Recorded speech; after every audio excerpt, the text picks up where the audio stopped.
वंश एकेडमी की तरफ से आप सभी भाइयों को नमस्कार। आज कई दिनों के बाद ये क्लास हो रही है। होली का अवकाश, एक लंबा अवकाश था। आप सभी लोग अपने अपने घरों पे गए होंगे, हम भी अपने घर गए थे और आज फिर से हम अपने क्लास को उसी अनुपात समानुपात के चैप्टर से शुरू करते हैं जहां हमने छोड़ा था। आज छठा दिन होगा क्लास का, आज छठा दिन होगा, 6th डे आज है आपकी तैयारी के लिए। और इतने दिन जो हम नहीं थे इसके लिए सॉरी, हमें खेद है। आज अब हमें ये देखना कि अनुपात पर आधारित कितने प्रकार के प्रश्न आपसे पूछे जाते हैं। अनुपात पर आधारित प्रश्न, अनुपात पर कुल कितने प्रकार के प्रश्न आपसे पूछे जाते हैं, हम इसको बता करके और इसके बाद हम एक्सरसाइज पर आ जाते हैं। तो देखिए 9 प्रकार के प्रश्न इस पर आते हैं। आपके कंपटीशन में अनुपात समानुपात अध्याय से विभिन्न प्रतियोगी परीक्षाओं में जो पूछे गए प्रश्न हैं और जो पूछे जा सकने वाले प्रश्न हैं, एक है जो पूछे जा चुके हैं, एक जो पूछे जा सकते हैं। अगर इन दोनों को मिला दिया जाए तो कुल 9 प्रकार में हम इसको बांट सकते हैं। यानी अनुपात समानुपात के चैप्टर में कुल 9 प्रकार के प्रश्न आपसे पूछे जा सकते हैं। तो पहला होता है 9 प्रकार के प्रश्नों पर आधारित, अनुपात पर आधारित प्रश्न जो होंगे उसमें सबसे पहला आपका होगा अनुपाती संख्या ज्ञात करना। यानी एक प्रकार आपका होता है अनुपाती संख्या ज्ञात करना। अब इसमें कोई एक संख्या आपको अज्ञात मिलेगी और बाकी संख्याएं ज्ञात होंगी, उसके अनुपात को आपको ज्ञात करना है, उस संख्या को अनुपात में आपको ज्ञात करना है। दूसरा होता है अनुपात का मान ज्ञात करना। यानी कि अनुपात का आपको मान ज्ञात करना होगा। कोई एक अज्ञात पद होगा, उसका मान आपको ज्ञात करना होगा। तीसरा होता है जोड़ व घटाव पर आधारित प्रश्न। जोड़ व घटाव पर आधारित प्रश्न। अनुपाती संख्या ज्ञात करना, अनुपात का मान ज्ञात करना, जोड़ व घटाव पर आधारित प्रश्न, ये 3 हुए। इन 3 पे आपसे प्रश्न पूछे जाएंगे। अब चौथा टाइप जो आपका होगा वो होगा समानुपात पर आधारित प्रश्न। समान अनुपात पर आधारित प्रश्न। सबसे पहले हम आपको यही बताएंगे, सबसे इजी प्रश्न होता है ये समान अनुपात पर आधारित प्रश्न। जब ये समझ में आ जाएगा तो ये सीधे समझ में आने लगे। चौथा होता है सम्मिलित अनुपात या खंडित अनुपात पर आधारित प्रश्न। खंडित अनुपात पर आधारित प्रश्न। अनुपाती संख्या ज्ञात करना, अनुपात का मान ज्ञात करना, जोड़ व घटाव पर आधारित प्रश्न हल करना, समान अनुपात पर आधारित प्रश्न, सम्मिलित अनुपात या खंडित अनुपात पर आधारित प्रश्न का अनुपात है ये ज्ञात करना है आपको। और छठा टाइप, 5 आपने देख लिया और आपका छठा है अनुपाती विभाजन पर आधारित प्रश्न। अनुपाती विभाजन पर आधारित प्रश्न, ये छठा टाइप है आपका। 7वां है संख्याओं पर आधारित प्रश्न। संख्याओं पर आधारित प्रश्न। एक एक करके हम आपको सारे क्वेश्चन, सारे टाइप के एग्जाम्पल आपको देंगे। 8वां होता है सिक्कों पर आधारित, सिक्कों पर आधारित प्रश्न। और 9वां होता है आय और व्यय, आय व्यय पर आधारित प्रश्न।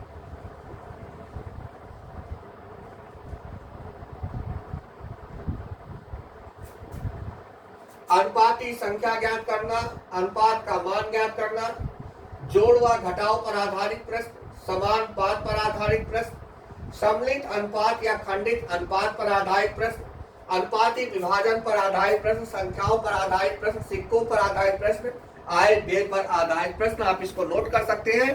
अनुपात पर आपको 9 प्रकार के प्रश्न एग्जाम में मिलते हैं। हमने 9 टाइप आपके यहाँ सामने लिख दिया है, आप इसको नोट कर लीजिए। अनुपाती संख्या ज्ञात करना, अनुपात का मान ज्ञात करना, जोड़ व घटाव पर आधारित प्रश्न, समानुपात पर आधारित प्रश्न, सम्मिलित अनुपात या खंडित अनुपात पर आधारित प्रश्न, अनुपाती विभाजन पर आधारित प्रश्न, संख्याओं पर आधारित प्रश्न, सिक्कों पर आधारित प्रश्न, आय व्यय पर आधारित प्रश्न। तो इस तरह से 9 टाइप के जो क्वेश्चन आपके बनेंगे, इसमें से क्वेश्चन आना कन्फर्म है। अनुपात समानुपात एक बड़ा चैप्टर है, एक टफ चैप्टर भी हो सकता है, क्योंकि अर्थमेटिक कम पढ़ते हैं लोग, बीजगणित अलजेब्रा अधिक पढ़ते हैं, कोऑर्डिनेट पढ़ते हैं, मेंसुरेशन पढ़ते हैं, और अर्थमेटिक को आप छोड़ देते हैं। अर्थमेटिक से बिलोंग करता हुआ ये चैप्टर और आपके इंपॉर्टेंट क्वेश्चन में एक हो सकता है, इसलिए इसको छोड़िएगा नहीं। आपको पिछले 5 क्लास में जो बताया गया है उसको रिवाइज कर लीजिएगा। और आज से हम फिर आपके सेवा में हैं। आज का 6ठा डे, अनुपात पर आधारित प्रश्न, आप इसको नोट करिए। हम आपको एग्जाम्पल देने जा रहे हैं। हमने बताया समान अनुपात पर आधारित प्रश्न आपको सबसे पहले बताया जाएगा, क्योंकि ये सबसे इजी होता है निकालना। तो सरल से हम कठिन की ओर चलते हैं, एक एक करके हम आपको 9 टाइप के प्रश्न हल कराएंगे। तो अब आप इसको नोट कर लिए होंगे, और अब हम आपको ले चलते हैं टाइप 4 पर, जहां से आपको शुरुआत करनी है समानुपात पर आधारित प्रश्न।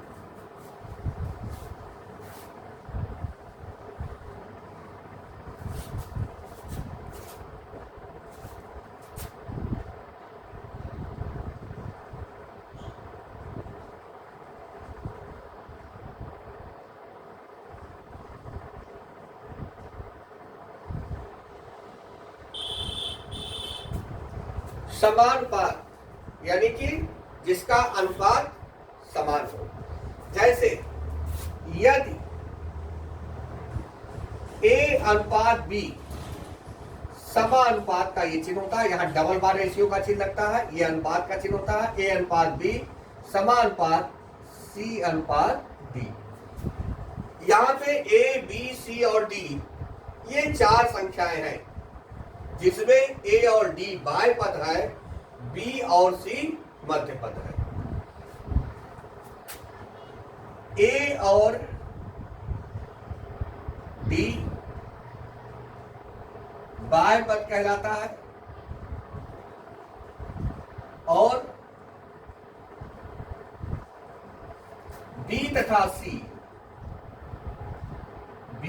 C मध्य पद कहलाता है, मध्य पद कहलाता है।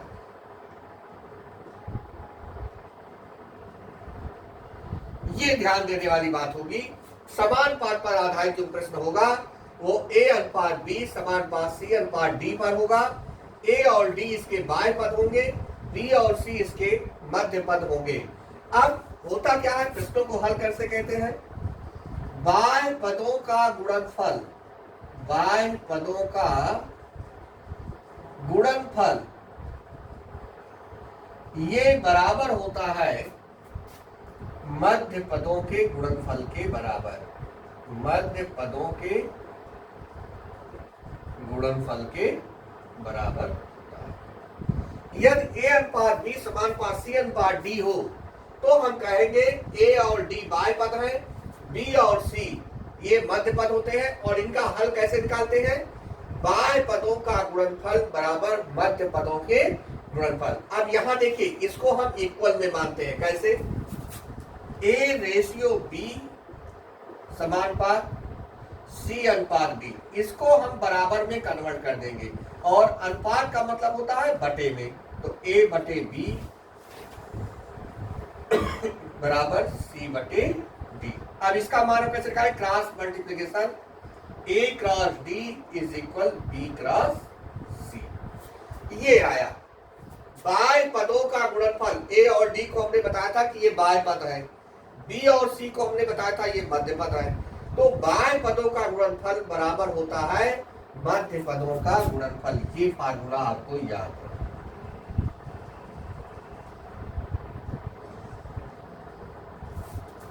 समान अनुपात पर आधारित जो प्रश्न आएंगे उन प्रश्नों को हल करने के लिए आपको इसी सूत्र का प्रयोग करना होगा। अब हम आपको एक एग्जांपल दे रहे हैं।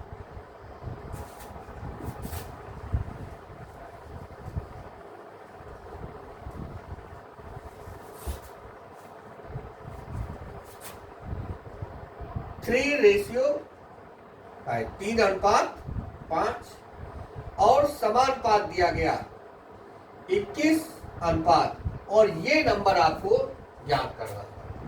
अब कैसे ज्ञात करेंगे?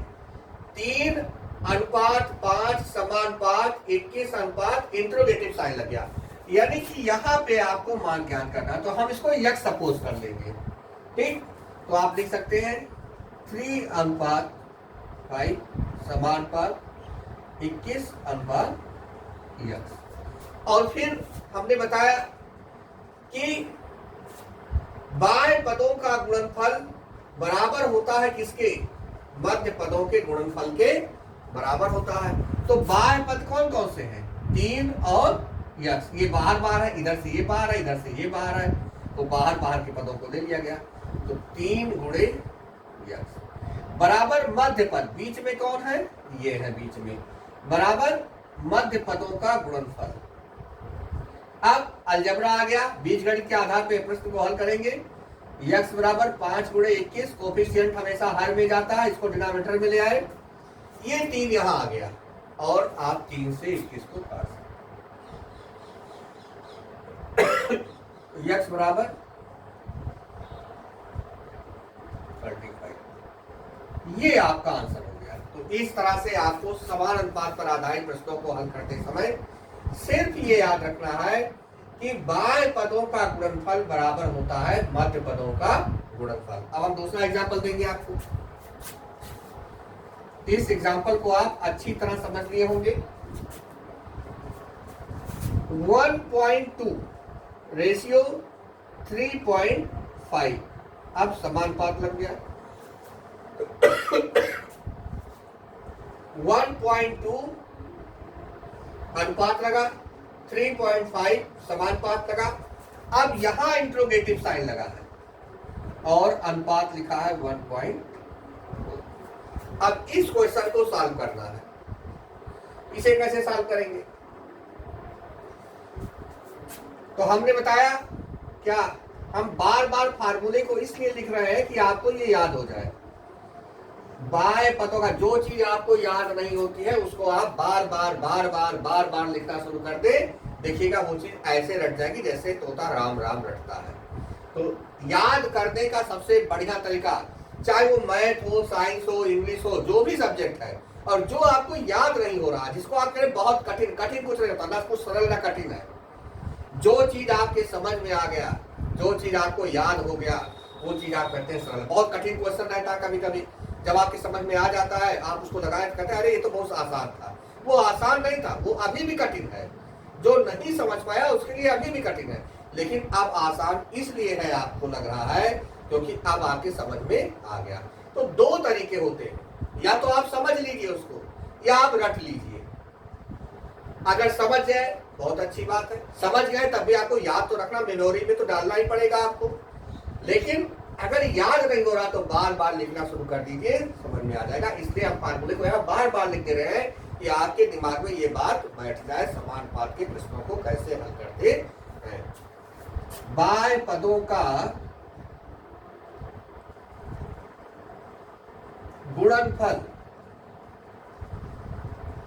बराबर मध्य पदों का गुणनफल।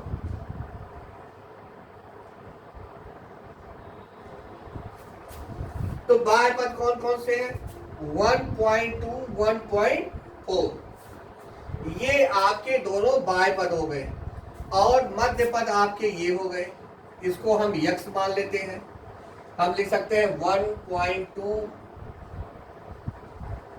इसको हम इस तरह से लिख सकते हैं 1.2 रेशियो समानुपात यक्स,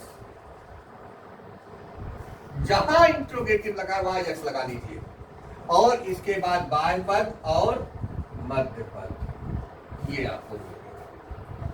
तो बाह्य पद है 1.2 इंटू 1.4 बराबर यक्स इंटू 3.5। तो क्या लिखेंगे? इसको ऐसे लिख लीजिए। अगर आपको दिक्कत हो रही है तो हमें तो कोई दिक्कत नहीं, हम तो सॉल्व कर सकते थे, आप भी लिख सकते हैं। अगर नहीं समझ में आ रहा तो अज्ञात पद को हमेशा बाएं पक्ष पर ही लिखते हैं। ये मैथ करने का एक तरीका है, एक मेथड है। अब 3.5 कोफिशिएंट कहाँ जाएगा? नीचे जाएगा।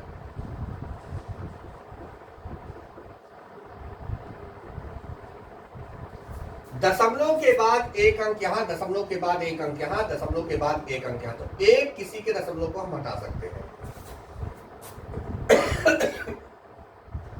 अब आप बता सकते हैं कि हमने इसके पॉइंट को क्यों नहीं हटाया, क्योंकि ये संख्या और ये संख्या 7 से डिवाइड है।